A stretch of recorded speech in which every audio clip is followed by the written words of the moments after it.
Some footballers become legends by winning with several teams. Others become inseparable from one badge. No transfer announcement, no final season somewhere else. Just one stadium, one shirt and an entire senior club career in front of the same supporters.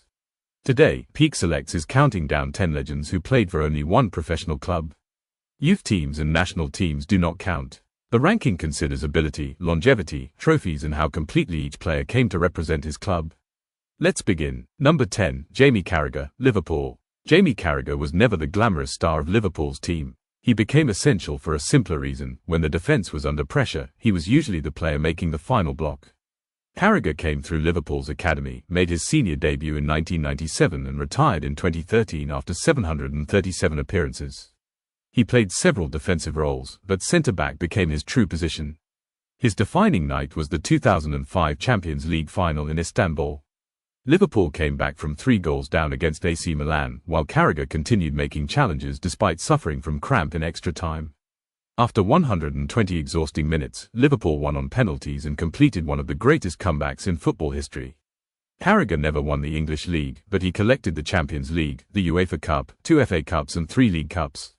Only Ian Callaghan has played more matches for Liverpool. He was not the most talented player on this list, but very few represented their club with more commitment. Number 9, Tony Adams, Arsenal. Tony Adams joined Arsenal as a schoolboy, became the club's permanent captain at only 21 and kept the armband for 14 years. Between his first team debut in 1983 and his retirement in 2002, Adams made 669 appearances. He was dominant in the air, aggressive in the tackle and an expert at organising Arsenal's defensive line. His career connected 2 completely different versions of the club. Adams won league titles under George Graham in 1989 and 1991. Years later, he adapted to Arsene Wenger's new training methods and captained Arsenal to 2 more championships in 1998 and 2002. That made him a title-winning captain in 3 different decades. He also won 3 FA Cups, 2 League Cups and the European Cup Winners' Cup. His famous goal against Everton in 1998, when he charged through the defence and finished with his left foot, became the perfect image of Arsenal completing the league and cup double. 19 first-team seasons, 1 club and one of the longest captain size in English football history. Number 8, Sepp Maier, Bayern Munich. Before Bayern Munich became a permanent European superpower, Sepp Maier helped build the foundation. Nicknamed the Cat from Anzing because of his agility, Maier joined Bayern as a teenager and spent his entire senior career in Munich. He played more than 700 competitive matches for the club, including 473 appearances in the Bundesliga. His most remarkable record was a run of 422 consecutive Bundesliga starts. It demonstrated not only his quality but also his extraordinary durability. That run ended only after a serious car accident in 1979 brought his playing career to a sudden close. Maier won 4 Bundesliga titles, 4 German Cups and 3 consecutive European Cups between 1974 and 1976.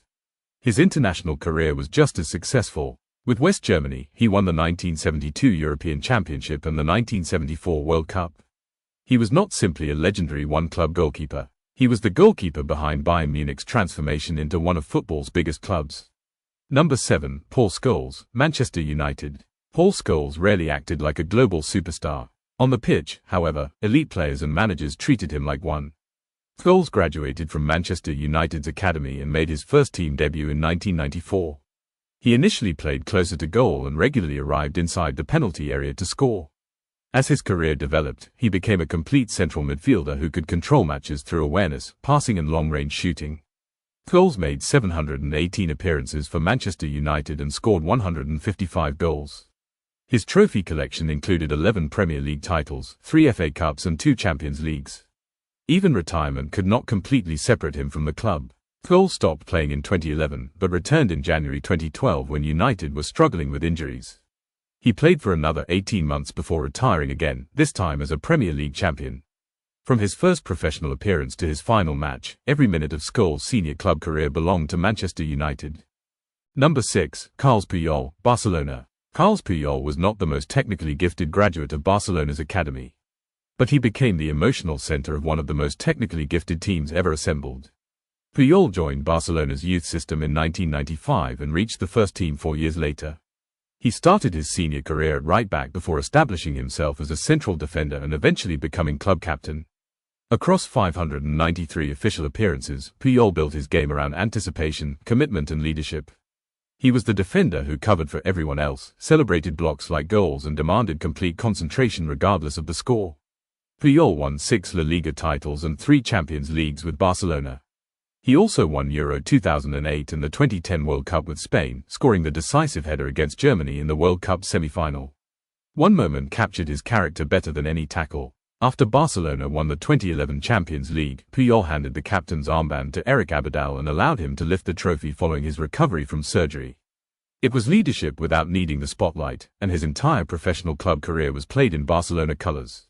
Number 5. Ryan Giggs, Manchester United. Ryan Giggs did not simply survive several eras at Manchester United. He remained useful through all of them. He made his senior debut in 1991 as an explosive left winger with the speed and confidence to attack almost any defender. By the end of his career, Giggs had transformed into an intelligent midfielder who could control the tempo and create a chance with one pass. He played a club record 963 official matches for Manchester United. Giggs won 13 Premier League titles, 4 FA Cups and 2 Champions Leagues. He also scored in each of the Premier League's first 21 seasons.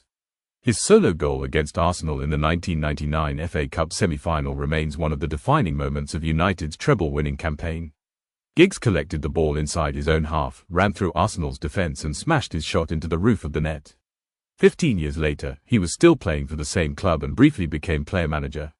From the old First Division to the modern Premier League era, Giggs was the constant figure in Manchester United's most successful period. Number 4. Franco Baresi, AC Milan. Inter rejected Franco Baresi as a young player. Their city rivals accepted him, and that decision helped change AC Milan's history. Baresi made his senior debut in 1978 and stayed until 1997, recording 719 official appearances. He was not unusually tall or physically powerful for a centre-back. Instead, he dominated through positioning, anticipation and his control of the defensive line. His loyalty was tested when Milan were relegated to Serie B. Baresi stayed, helped the club return to the top division and later captained one of the greatest teams football has ever seen. Under Arrigo Sacchi and Fabio Capello, Milan dominated both Italy and Europe. Baresi won 6 Serie A titles and 3 European Cups. He finished second in the 1989 Ballon d'Or and became the model for the modern libero. When he retired, Milan retired his number 6 shirt. In a club famous for legendary defenders, Franco Baresi remains one of the standards by which every other Milan defender is judged.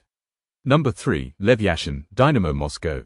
Lev Yashin remains the only goalkeeper ever to win the Ballon d'Or, and his entire senior football career belonged to Dynamo Moscow. His beginning was far from perfect. Early mistakes pushed Yashin out of the starting team, and he even played ice hockey for Dynamo while waiting for another opportunity in football. When that opportunity arrived, he changed the goalkeeper position. Dressed almost completely in black, Yashin commanded his penalty area, organized the defenders and aggressively attacked crosses instead of simply waiting on his goal line. Those qualities earned him the nickname the Black Spider. Yashin won 5 Soviet League championships and 3 Soviet Cups with Dynamo Moscow. In 1963, he received the Ballon d'Or, an achievement no other goalkeeper has matched before or since. He spent roughly 2 decades with the same football club, but his influence extended far beyond Dynamo. Yashin did not merely become a one-club legend. He became the global reference point for goalkeeping itself. Number 2. Francesco Totti, Roma. Francesco Totti could have collected more trophies elsewhere. Instead, he chose to become the symbol of Roma. Born in Rome and developed by Roma, Totti made his senior debut in 1993 at only 16 years old. When he retired in 2017, he had recorded 786 appearances and 307 goals for the club. Totti could operate as an attacking midfielder, a second striker or a false 9. His football had a distinct personality, disguised passes, chipped penalties and finishes attempted with the confidence of someone performing in his own city. His greatest club achievement arrived in 2001 when he captained Roma to only the 3rd Serie A title in their history. Totti later added 2 Italian Cups and also won the 2006 World Cup with Italy. Roma did not dominate European football during his career. That is exactly what makes his loyalty more meaningful. Totti stayed through title races, weaker teams, disappointing seasons and constant transfer speculation. Other players became legends by winning everywhere. Francesco Totti became one by refusing to belong anywhere else. Number 1. Paolo Maldini, AC Milan. At number 1 is Paolo Maldini, a player whose career sounds almost impossible in modern football. Maldini made his AC Milan debut in January 1985 when he was only 16. He played his final match in 2009 at the age of 40. That meant 25 seasons, 902 official appearances and only 1 senior club. Maldini started as a left-back and became one of the greatest players ever to occupy that position. Later, after losing some of his speed, he moved into central defense and remained world-class because his timing, balance and reading of danger was so advanced. Maldini won 7 Serie A titles and 5 European Cups or Champions Leagues. His first European triumph came in 1989. His final one arrived in 2007, 18 years later. He also appeared in 8 European Cup finals in total. Different managers, teammates, tactical systems and generations of opponents came and went. Maldini remained an elite defender and leader through all of them. His father, Cesare, had also captained Milan. Paolo continued the family connection and eventually became the greatest symbol of the club. 1 badge, 25 seasons, more than 900 appearances, 5 European titles. Paolo Maldini is the ultimate one-club legend. Which one-club legend would be number 1 on your list? Write your choice in the comments, subscribe to Peak Selects and turn on notifications for the next countdown.